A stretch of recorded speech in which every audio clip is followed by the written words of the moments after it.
And we are live, bro. Alrighty. Welcome, guys.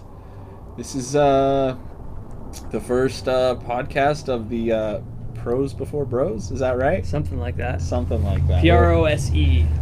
We're still working on it. We're trying to figure it out. So, yeah, man. This is, we're just going for it. We're going to try this. We're going to see what comes of this. We don't really totally have a huge plan drawn out at this point. We're just trying something, and we want to see where it goes. So, Yeah. I think we both realize we both like to talk. We both like to analyze things and break them down and,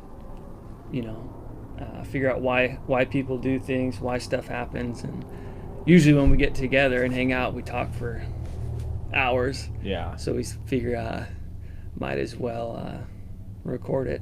And if nothing else, we'll listen to it and watch it. We'll be the only two viewers on it.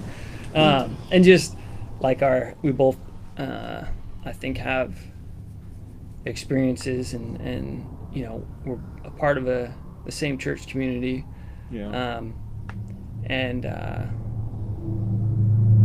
definitely have some unique experiences and different things we've been through that maybe we can, I don't know, offer insight or just, work through stuff on the show, together. Yeah, I think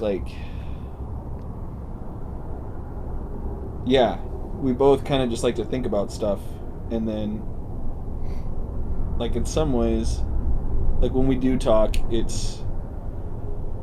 is weird because it's kind of like how it's like that rubber duck theory, where it's like you kind of as you're talking you begin to realize what you figure it out, okay, yeah, no, this is the answer that I was after or something like that. But maybe this will help somebody else that I don't know. Yeah, I think a lot of the times and I think this will happen on this podcast is we're working through an idea, right? Just because we're talking about something or we haven't come to an absolute conclusion on stuff. I think a lot of times when we're talking together, it's like a thought experiment. Sure. Here's a thought I'm having, or here's something I'm feeling about a certain issue. Here's what I think right now, but a lot of it is we bouncing stuff off of each other, and I think neither of us are afraid to disagree about stuff, and have an argument or at least a debate or whatever.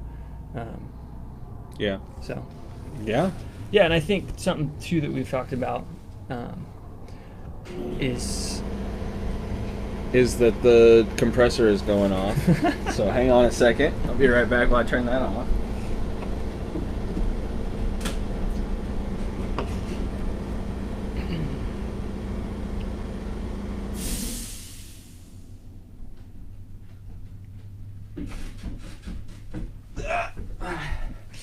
Alright, sorry guys.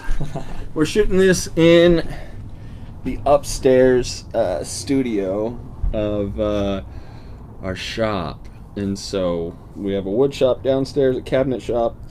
And then upstairs we're setting things up for some big ideas that we have coming. Not me. Anyways, I'm sorry, Aaron. Where were you? So I think too is something that we've talked about before is being a part of a church community that's well established, right? It's been around a while, so we both grew up in right. Both of our parents went out to start churches, right? To pioneer small churches, and so we grew up in a church environment that was very, what's the word?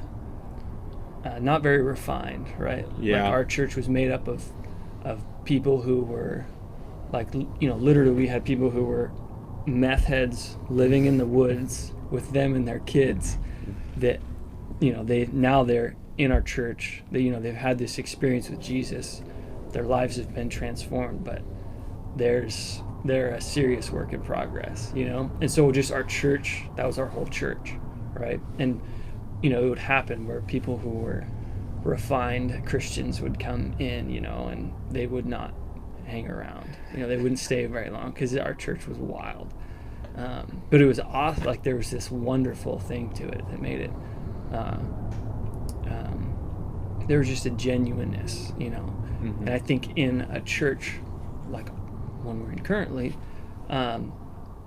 where you don't have this, at least we have people that have come in out of rough situations, but they're not the majority. What you have is second, third generation Christians who have it together, which is awesome, right? Like, that's the goal. That's what you want, is it to be like multi-generational thing that's being passed down. And obviously these each generation is starting off in a better spot, right? And so they're going to get further and further. But one of the things that happens is that I think there becomes a priority, like having it together, Mm-hmm. and at least like making everyone think you have it together becomes a priority, right? Because you're in this church where everyone's got it together. And so I think that's sort of a trap that people fall into. Because the reality is, just because we weren't smoking meth living in the woods, doesn't mean that we don't have, we're all made of the same stuff and we've got issues. But I think sometimes those things don't ever get talked about or get worked through, and everyone, when they're having issues, they just internalize it, because, right, we don't want anyone to know that we're screwed up because everyone else has it together. So I think when you and I get together, we like to talk about some of this stuff. Maybe that's like taboo or whatever. Just we know, like, you can't just talk to anyone about. Well, that if you would say it, people would either, just pray about it, brother, or or some sort of affirmation without ever solving the problem. And because I think you have what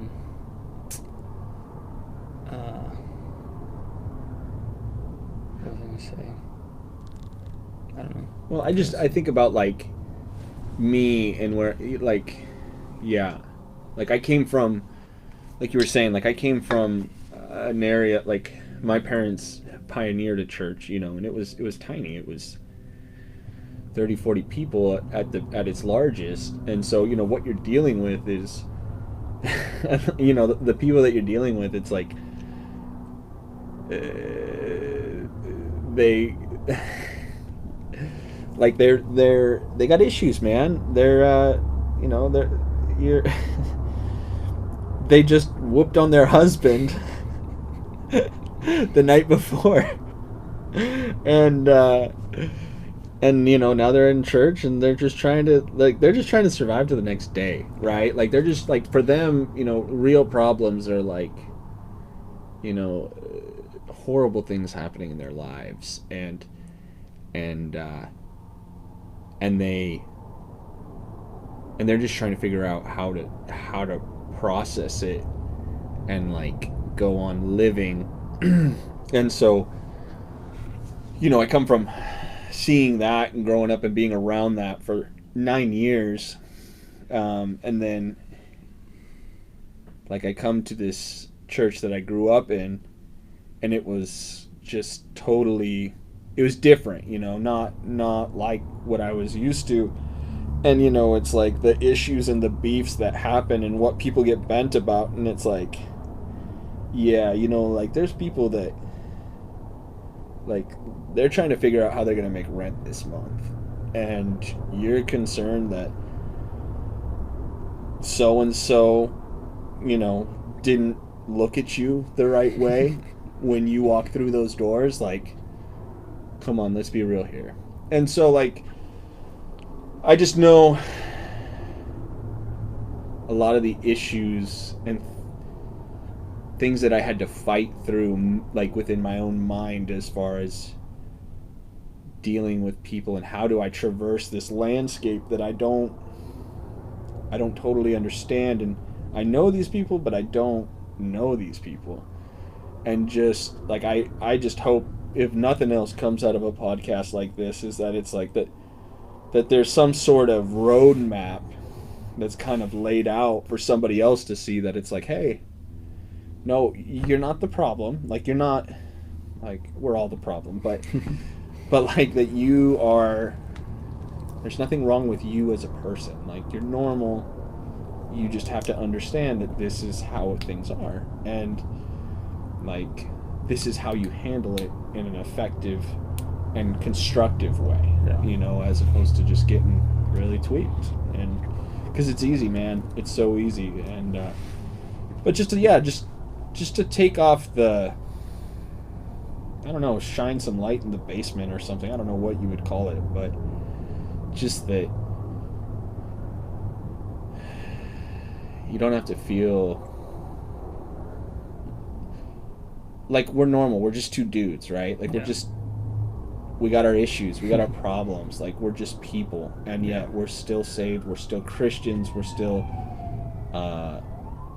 worshiping God and serving, and like, you don't have to be this stellar character example of Christianity to do something for God, you know. And I think so often that gets, like, we might say that, but then like what gets communicated through the actions and things, that can sometimes get lost in the mix, and it's no fault of anyone's. It's just kind of how it happens, and it's just part of how it goes. But just that there's,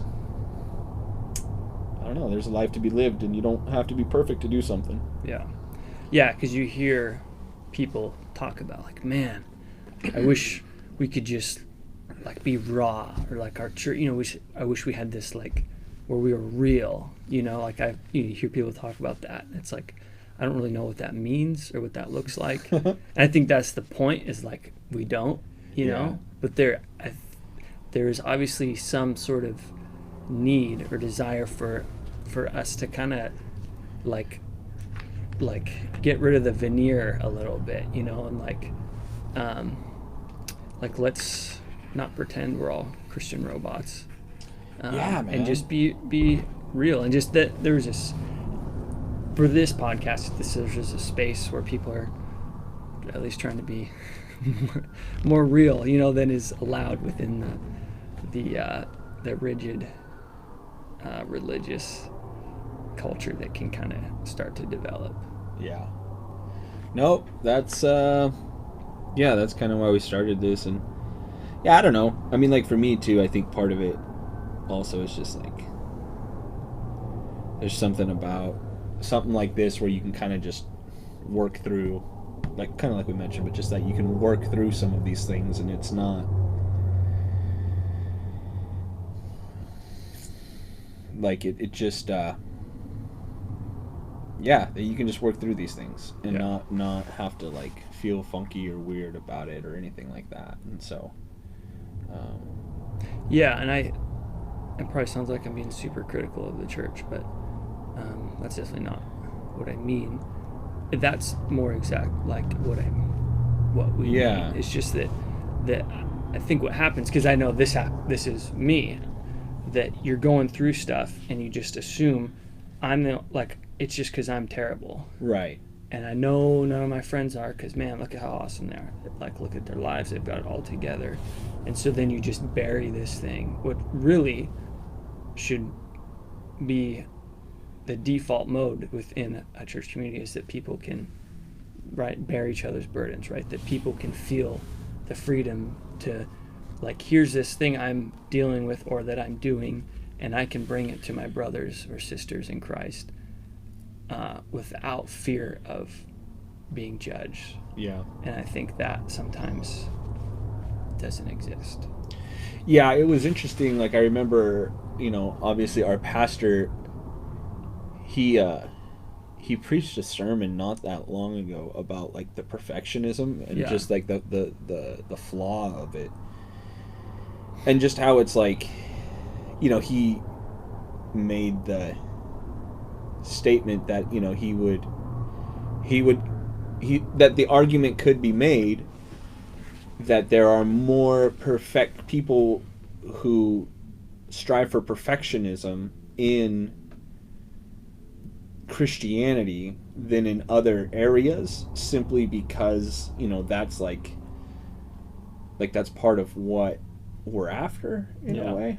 And so just that idea that it's like, and so then it's almost like the Instagram thing, and I think he kind of had brought this up too, is like, you know, like you see these perfect people on Instagram, and then you're comparing your life to the pictures that you see on Instagram, and it's like, yeah, you know, obviously my life is nothing like that, and, you know, obviously their life is nothing like that either, but that's all we see is the Instagram picture. You know, when we go to church, we're seeing the Instagram picture. They're seeing the showered, shaved, cleaned up version of ourselves, and we don't see, you know, that person as they go through their work week, you know, or whatever, you know, whatever it is, you know, that they're not, we don't see the whole picture, we just see the snapshot. And I think like that's something that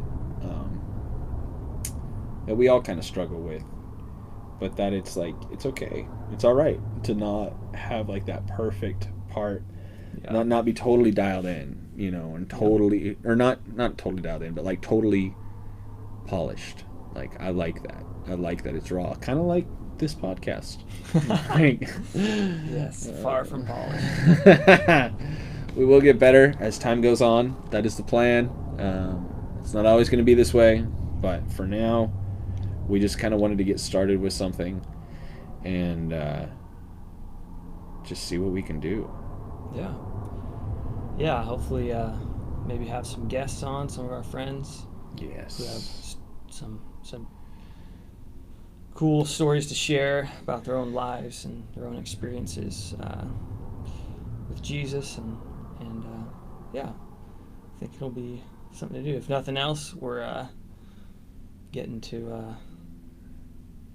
do our regular talking sessions on a regular basis, which is helpful for me at least. We all my wife would, I can tell you, the way I work through and process much of life is by talking about it and talking it through, which sometimes she has enough of. So it's helpful to have another outlet, you know. Right, so. Where it's not just, you're not just driving everybody crazy. Yeah. And they can't figure out why you can't figure out the answer, and it's like, no, because it's more nuanced than your 2-word answer. Yes. Life is very complex. And our pastor actually talked about that this morning. I thought that was really great. Just that issue of we want everything generalized, you know, and simplified to where, you know, every issue is just a very simple answer, and we can just kind of slice and dice all of life's complexities up in these very simple categories and move on. And obviously just in our society right now, we're seeing that that none of this is simple. Right. And the desire to simplify it and make it easy is not getting us anywhere. Yeah,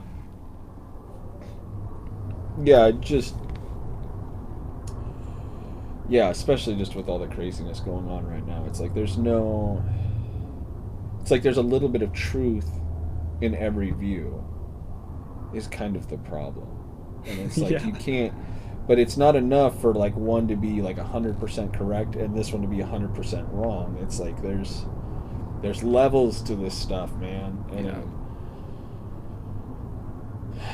especially, I don't know if I want to like get into like the riots or anything like that, because it's such like a hot topic issue, and it feels like everyone's talking about it.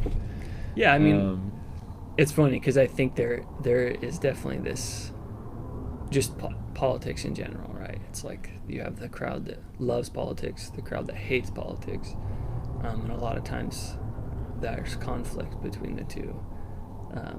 So it's hard to know where the balance is. But I mean, my thought is always that there's a time, like politics crosses over into culture often, and I think that's the time when it's perfectly acceptable to talk about, right? And I think that's what's taking place right now is is it's not just politics, you know. It's not just, you know, who you think all your friends should vote for. Right? This is like crossed over into our entire society, and everyone's affected. So it's more now a cultural issue, you know. Yeah. And so I was actually thinking about that recently, or I guess this past week. Like you were saying, there's a bit of truth in every viewpoint. And I think Christians especially maybe are susceptible to this. Again, this is a thought experiment, just a thought I had. But because so much of our worldview is determined by things that we believe are absolutely true, right? Yeah. Through our faith. So we have things that we know are absolutely true. And then obviously those determine our values, and then our values determine our political stances. Yeah. And so, but what happens, I think, is it's not that simple, you know? Sure. Like biblical truths don't just perfectly map onto 21st century politics, right? Like a lot of these principles that we're referencing or going off of have nothing to do with our politics, obviously. Things are, you know, written thousands of years ago for people that lived utterly different lives. And so I think that that's just something that as Christians you have to be aware of.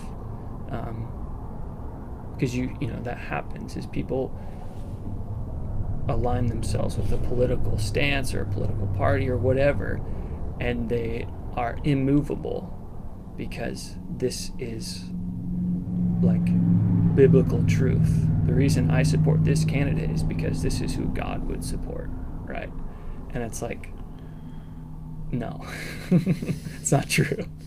And you just, once you start going there, it's dangerous. And then, because what happens too is now if you're the good guys, who's the people on the other side? Right. It's not just that they disagree with you. Well, now they're the devil. They're they the represent the devil. Yeah. And so now, right, those people can be, like you said, the other. They're become almost dehumanized because they are representative of the demonic or evil in the world. Which, so there's some evil people on both sides, you know. And so it's just for myself, I've been sort of on this, I don't know, this is going to sound totally like cliche, but like on this last couple years, maybe a year or so, like I want to know what the truth is. Like I'm decided a little while ago, like I'm done with the, like this is what I like, and I'm going to go about collecting data that proves it, right? Sure, yeah. And that's, I think, the trap everyone falls into who gets into those spheres, is that you have your view of the world that you know is true or you believe is true, and then you go and seek out sources that confirm that because you know it's true. But like that's just confirmation bias, right? Right. Yeah. Or cognitive bias, right, where you're filtering every issue through these biases you already have and coming to these conclusions that aren't there, or seeing things that aren't there, you know. And so I've been trying. Obviously, I'm still full of bias and all that, but just trying to like challenge my views as much as possible. And I think that's outside of what we have from Scripture, right? There's a lot of things that are gray area, and obviously, you know, we have discernment. You know, the Holy Spirit can help us discern truth and things, but I think ultimately, like to find truth, you have to know all the information, right? You have to know both sides of the argument, and if you don't, you're not going to find the truth, you know? Yeah. Truth is huge. Like, it's so important, and it's not.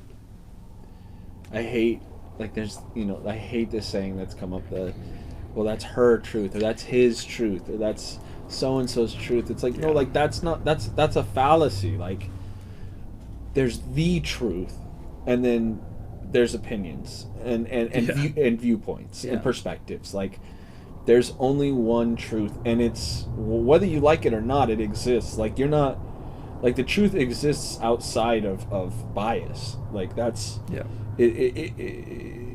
that's what makes it so incredible. It's like the law is the law, whatever, regardless of how you feel about it. Like, and so, it just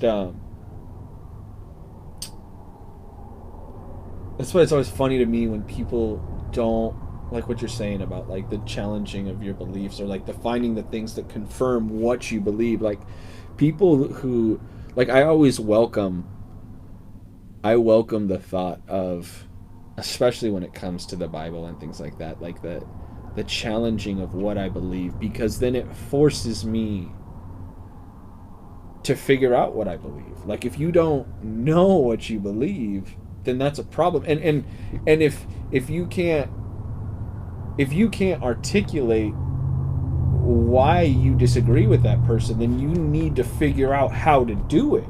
Like, you need to listen. Like, if your only excuse is like, well, no, you're dumb, or, well, no, the Bible says, and it's like, okay, yes, the Bible does have a place, but, like, more than just, like, smashing them over the head with scripture, it's like,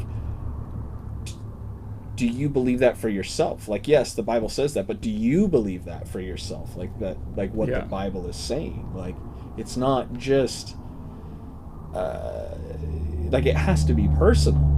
And so it is just funny to me, when I see people who all they look for is, like, what they believe in, and it's it just I like it. I like being challenged on those things, because then it makes me think. It forces me to have to grow, and it's like, okay, I disagree with this person, but why do I disagree? And am I right or am I wrong in my disagreement? Like, you have to do the work. And some people, I don't know, maybe it's like a lazy thing. I don't know. But there's a lot of factors. But I mean, it's hard. That's another thing. It is like, hard. It's really, if you have a view of the world and then it gets shattered, right? Like, you got to rebuild. And a lot of people don't want to go through the effort. It's just easy, And I mean, whatever. I'm not trying to, like, crap on people who don't, It's just like, that's just, a lot of people don't care. Sure. But I do, And, like, it's sort of inescapable for me, at least, right? Like, my conscience. If I've been presented with a new information that challenges a current view of the world that I have, my conscience doesn't allow me to believe I can't. Like, it's like, okay, like, I got to start over. I can't just, I don't care. This is what I believe, regardless. And so, and the reality is like, if we believe that the Bible is true, right, and that Jesus is the truth, right, then it's okay. Like, he'll prove, we can count on the truth to prevail. We don't have to be afraid. You know what I mean? Like, it's not our responsibility to protect, or that's not the right word, but right, like, the truth is the truth. And it's okay. It'll prevail. And obviously you have to be careful about getting caught up in, there's things that are very deceptive, and there is a reality to misinformation and things that are very misleading. And so you do have to be cautious about, you can't just, expose yourself to any and all sort of nonsense and just, it's all gonna work itself out, like, you do have to be diligent about it. And like you said, use discretion, because we're all susceptible of being duped, being suckers. And like I had actually a conversation with a friend the other week about that, this thing, and he was like asking like why, what made you start to feel like this or want to, for example, my wife and I watched a documentary on veganism. It was the one that was the Going Green or whatever. No, it was the one Joe Rogan was talking about it, and they had the debate on his show. Chris Kessler or whatever. So yeah, Chris Kessler like debunked it, and then they had the guy who made it on, and he just sort of annihilated Chris Kessler or whatever his name is. Yeah, it was pretty rough. Just the whole thing, it wasn't set up right. It wasn't a real debate. Like they didn't do it right. And so Joe kind of set his friend up, Chris.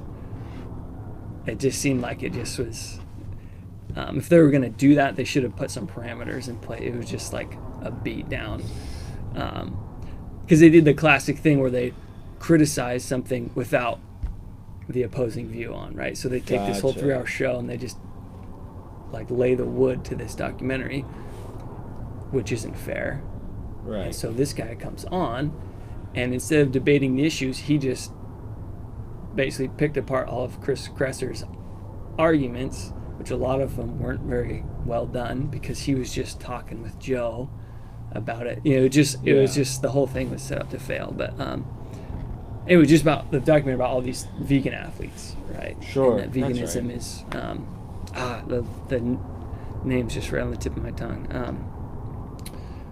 But so we watch it, and it's like, man, I was like so convinced. You know what I mean? It's just like, because it's a really well done documentary, but like documentaries are like the worst about this is because they can present stuff in a way that is so convincing, right? Because they're not having a debate, they're presenting, they're making a point, and they can use all of the graph, just these things that are extremely convincing. Yeah. So we watched about half of it, and I went online. Like I knew it's like this is too convincing. Like I am too convinced by this. I could tell like this is something's off. Yeah. And so I, researched and basically read a few different basically like papers that some nutritionists, sports nutritionists, like they posted rebuttals, and one of them was like scene by scene of the documentary. Wow. A response, and it was like lots of nonsense, you know what I mean? But it's presented in a way that's very convincing. But of course they're presenting one side of, or very specific data or misleading data. Or like they had this experiment that they did with 3 football players, these guys that played for the Dolphins, but it was like this classic bait and switch where they propose an idea, or like that veganism, or no, it was like eating meat does this, and then the way they prove it is by showing these guys their vials of blood, but they didn't actually like analyze performance. They just drew their blood, and it shows how much more fat your blood had in it if you ate a beef burrito versus a vegan burrito, just beans. But it's like, and then of course attached all sorts of things to that, like because your blood looks like this, you don't perform as well. But they didn't actually test it, experiment. Gotcha. Yeah. But it's, if you're just sitting there watching it, you're convinced. I was convinced, like, oh, of course. Yeah. And so, anyway, stuff like that, it's like, just over time, it's like, I don't want to be a sucker. You know what I mean? Yeah. And for me, it's like, I'd rather be wrong, find out I'm wrong, when it's just me. Yeah. Because that's the danger that these things we get caught up in, is that then we start proselytizing and promoting our viewpoint. And then, a year down the road, we realize we were totally wrong. Yeah. But we've just been broadcasting it in the public square for the last year. So it's crazy, dude. Yeah, I think my, like, the first thing that really started to get me into like the idea of truth was like, when I was 18, I married a girl, and then, like, you know this story, but like when I was 18, like I married a girl, and like what, a year and a half, 2 years later, it like we got divorced. Like it just fell apart, and it was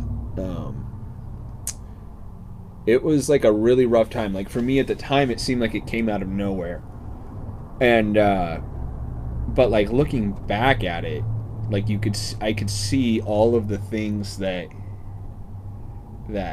led up to that moment, you know. And it was, I think, like part of what I was actually just talking about this with somebody the other day, but like I think part of what made it such, like I had this view of like what the world was and how it was supposed to operate, right? Like I thought, you know, like this is how things go, like this is my idea of a Christian, right? Like you grow up, you get married, you live with that same person, you know, the rest of your life, and you know, if you're doing it right, then yeah, that's how it works. But it doesn't always work out like that. Like we're not guaranteed that. No one is guaranteed a happy life, like a comfortable, like without issues. And so like for me, it shattered my reality. Like what I thought life was supposed to be, just all of a sudden was like I was just left holding the pieces of that. Like I lived in this little bubble of what I thought reality was, and then all of a sudden out of nowhere it's like, wait a second. Like, and at the time, like looking back, I wasn't saved, but at the time I considered myself a Christian. And so it was like, oh, Christians get divorced, or like people who grew up in church, they get divorced. Like that happens. That's a thing. And I was forced to deal with that reality because it was happening to me. Like it wasn't like, oh, that's just a bad person. Like, no, like it was me, and I loved me. Like I was my favorite person. And so it's like this idea or this construct that I had created in my mind of what it was to be a Christian, or like what living a life like that was. And I was a kid, you know, it's how it works, but it was completely shattered. And so like I think like at that point in time is when I really realized it's like, no, like you got to figure out what you believe and why you believe, like for yourself. And you have to, like, it doesn't matter what you think about certain things. Like reality is reality, and if you lie to yourself, it's just gonna get worse, you know. But like just that idea of truth, and just that it matters, because if you're not being truthful with yourself, the consequences can be, you know, astronomical. You know, they can impact you forever, you know. And I'm fine, I'm over it. Like look, it's a part of my life. I can't change it. I don't regret anything that happened. I mean, I regret that it happened in the first place, but it's not like I'm not sore over it. Yeah, it changed me. One of those things that was necessary. Yeah, like you had to go through it. Absolutely. Like if you didn't go through it, you never would have gotten here, you know. Oh, 100%. And sometimes that's the way of life, is we have to. It'd be nice if we all just followed all the rules from the beginning, but so often we don't grasp life until we've seen it kind of crumble in our own hands. Like something that you and I both identify with is Jordan Peterson's book, 12 Rules for Life. Rule number 8 is always tell the truth, or at least don't lie. Yeah. And one of the things he talks about, which I hadn't never really understood or heard when people talk about lying or truth, but just the importance of not lying to yourself, which is, I think, huge. The easiest way to lie, the way that we lie the most, and just that, like that chapter sort of changed my life. Yeah. You know? And I think that's probably where that all started, now that I think about it for myself, Yeah. is that reading that chapter, just got the gears turning. Just understanding the importance of truth and being true, being willing to, tell yourself the truth. Well, and it happened at a point in time too where some crazy stuff happened with some people we know. And so like listening to that chapter and watching what was happening, it was like, whoa, and life's gone on since then, and things have still changed, but it's just that idea, like.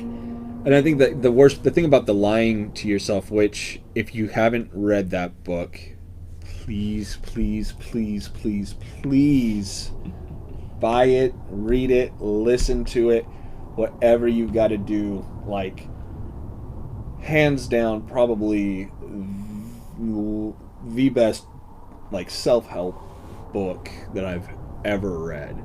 Like, and so, but, oh snap, where was I going? What did I say right before? You were just saying that you saw that at the time play out. Yeah. And just the lying to yourself. That's where I was. The lying to yourself. Like, that's what I was doing for like so many years of my life. Sure. Is that I lied to myself about my life. I said, it's not that bad, or like, this is okay. Like, yeah, like I was overlooking things and giving myself all of these passes that, like, in reality, it's like, no, dude, like, you need to deal with that. But I never did.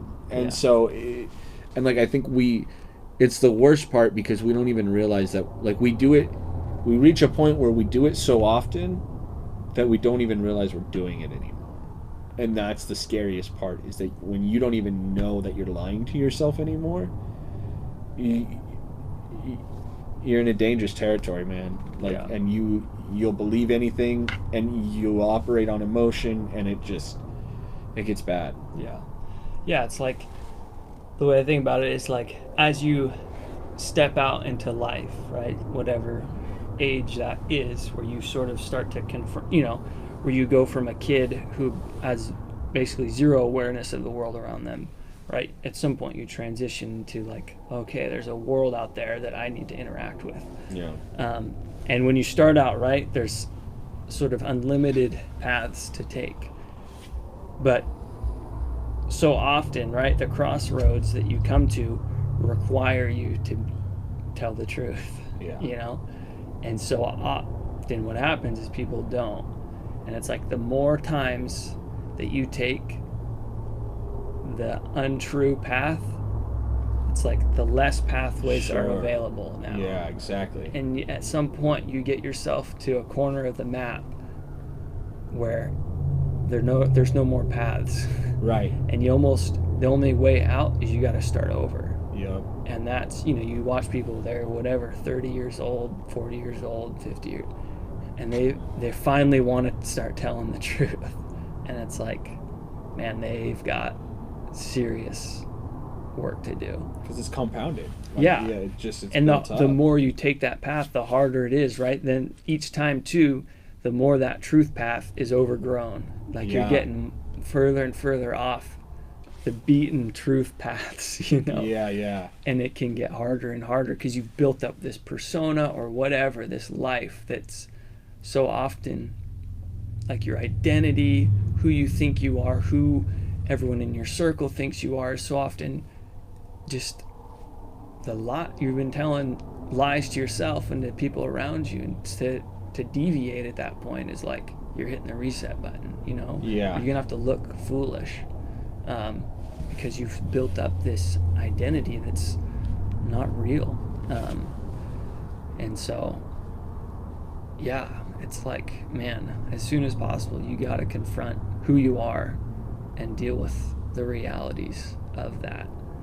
And I mean, obviously we're talking about in pretty abstract terms, but I think your story is like how it plays out, right? Exactly. And you see it in people all around you, that it's like they don't see themselves Yeah. the way they truly are, right? They have this idea of themselves, and their like identity is like, these are foundational to their identity, but there's nothing there. Right. There's actually no foundation. It's fantasy. Yeah.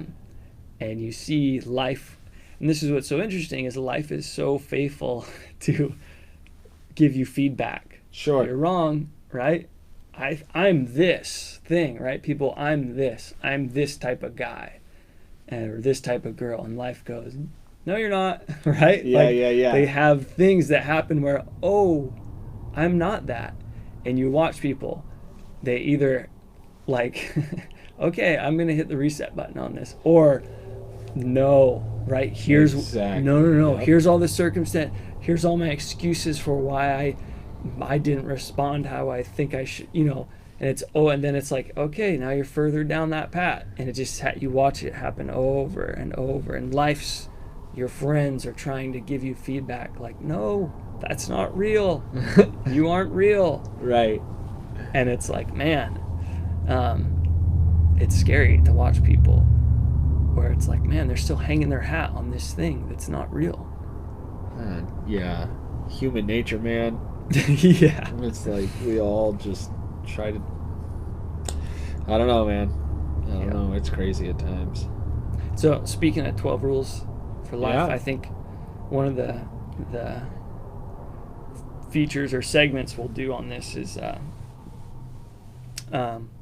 maybe, I don't know, once a month, take a month to read the chapter ourselves. Yeah. Just go chapter by chapter through that book, talk about it on the show, weigh in, give our insights, how we think it relates to us and the world around us. And he's writing a second book. Third one, technically. That's true. Maps of Meaning is his first one. Yeah. But so this is like a companion to the 12 rules for life. If I understand it right, it's another 12 rules. Another 12? Yeah. Ooh.